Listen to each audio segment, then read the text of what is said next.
Namo Buddhaya. It is quite easy to be patient and to be calm when the life goes smoothly. But where our real patience comes into test is in the middle of adversity. I know it is very difficult to practice patience for all of us. It is easier to say to be patient. It is easier to advise to be patient, but it is easy to talk about patience, but to practice this quality, it is really challenges for every one of us. So although it is difficult, although it is challenging, we have to practice this amazing quality that brings the happiness and the calmness and peace to our life. So let's talk about how to practice patience according to Buddha's teachings. So in Buddhism, patience is considered as the greatest virtue. In Dhammapada, verse number 184, the Buddha says, patience is the highest virtue. The Buddhas say that Nibbana is supreme.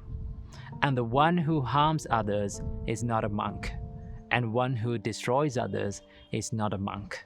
So in Buddhism, a bigger space and a bigger value is given to the patience and to practice the patience as the practice of patience as an inner quality. Not just to talk about it, not just to read about it or to learn about it, but the real practice. So in Buddhism, the greatest quality in Buddhism, the greatest virtue is considered as the patience also. So what exactly is patience? The Buddha describes this as follows. And what's the patience practice? It is when a bhikkhu endures cold, heat, hunger, and thirst. They endure the touch of flies, mosquitoes, wind, sun, and reptiles. They endure rude and unwelcome criticism, and they put up with physical pain, sharp, severe, acute, and unpleasant, disagreeable, and life-threatening. This is called the patience practice. In another sutta, the Buddha explains about the patience as follows. What is the patient practice? It is when someone abuses, annoys, or argues with you, and you don't abuse, annoy, or argue back at them. This is called the patience practice. So being able to put up with ups and downs and challenging situations and disagreeable experiences in life is called patience. But to be honest, it is really difficult to be patient. Yes, it is difficult, it is going to be difficult, and it will be always difficult. It will never be easy, because that's the nature of all good practices in life. The Buddha said, what brings the happiness to your life? To practice such qualities is the most difficult thing that you have to do in your life. But although it is difficult, we all have to practice this amazing quality of being patient. Now, in Buddhism, being silent, tolerating, and enduring everything out of fear does not mean the real patience.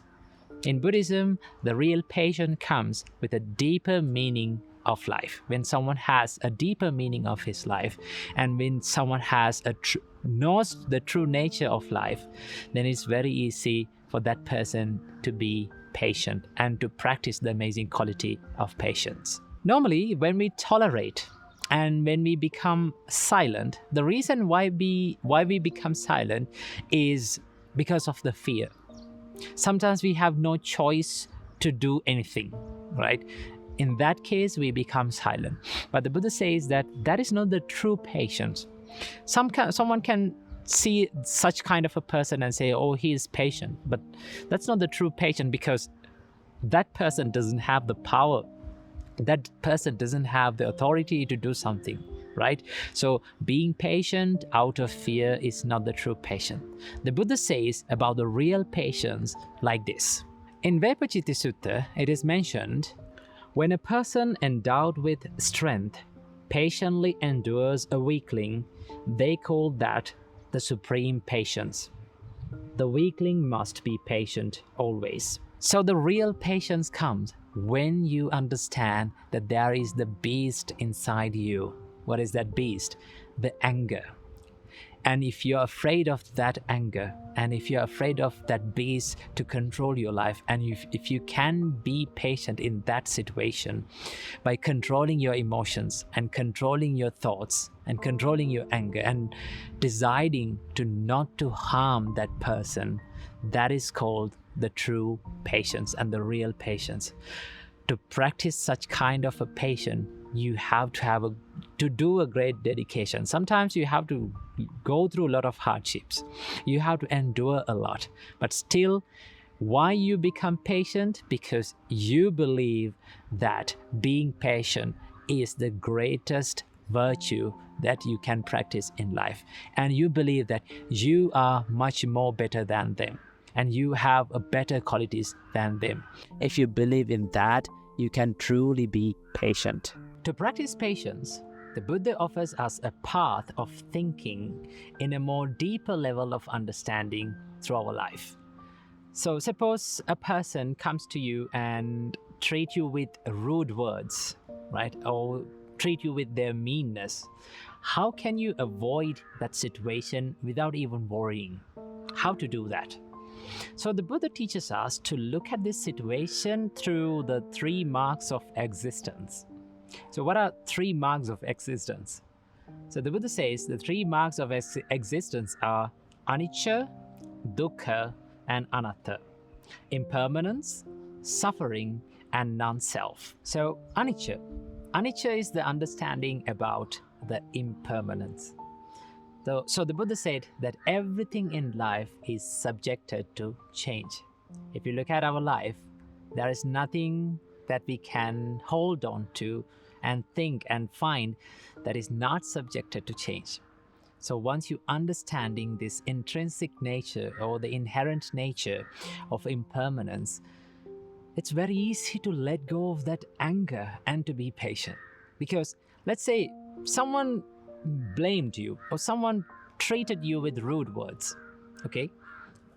Right at the moment that you heard that voice, those words, they became impermanent, right? But here's the problem. Why does we hear the same thing again and again, what they said in our mind, and we keep creating that chain of thought, and we keep creating that anger in our mind?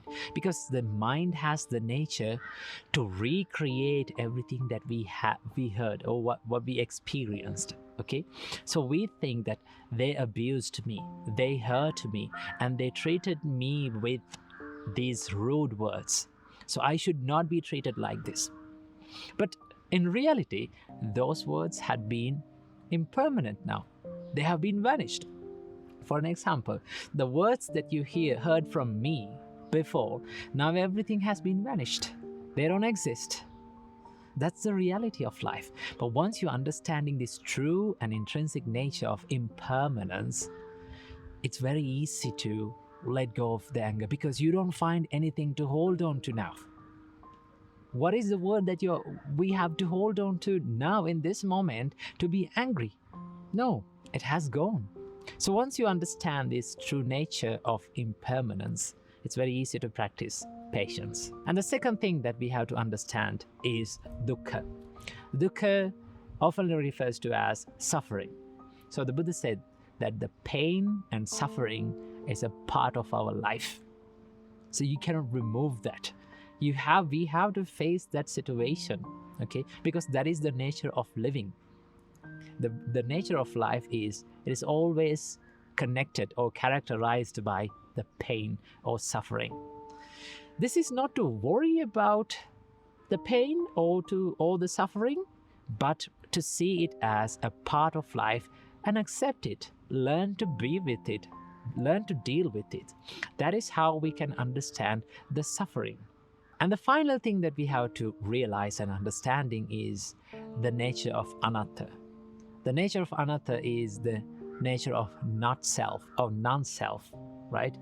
The Buddha says that there are things in your life that are out of your control.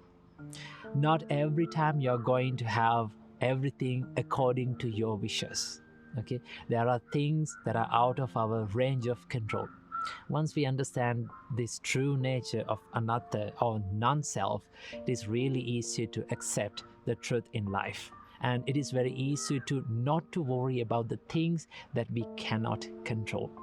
So if you look at the life, if you look at the situations in your life, in these three marks of existence, the Buddha said that it is really easy to practice the patience. It is really easy to love people, to give your kindness to people, because we know that we are not going to last forever, and we know that they are not going to last forever. What they did was not going to last forever. What they said was not going to last forever.